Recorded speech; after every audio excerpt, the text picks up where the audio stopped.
السلام علیکم ورحمۃ اللہ وبرکاتہ۔ نحمدہ نصلی علی رسولہ الکریم، اما بعد۔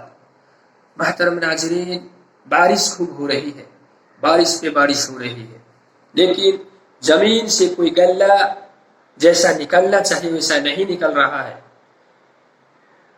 اللہ تعالیٰ نے اپنی نعمت کو کس طرح سے چھین لیا،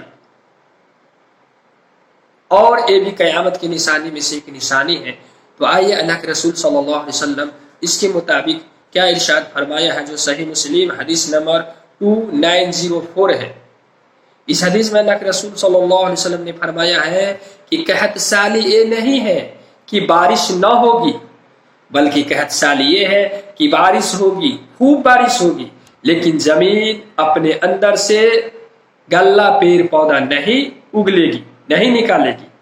تو میرے محترم بھائیوں، اس حدیث پر غور کرے کہ کس قدر سے زمین اپنے برکت کو کھو چکا ہے۔ اللہ تبارک و تعالیٰ نے اس زمین سے برکت کو چھین لیا ہے، اور یہ سب ہمارے گناہوں کی وجہ سے ہے۔ زمین والے زمین رکھ کر کے بھی پریشان ہیں۔ بارش خوب زیادہ ہو رہی ہے، لیکن پہلے کی طرح اناج غلہ نہیں نکل رہا ہے۔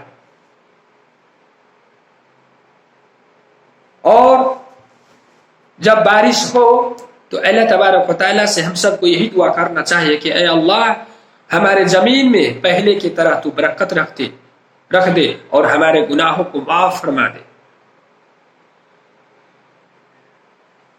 آج کے لیے اتنے ہی، اگلے ویڈیو میں پھر سے ملیں گے انشاءاللہ۔ السلام علیکم ورحمۃ اللہ وبرکاتہ۔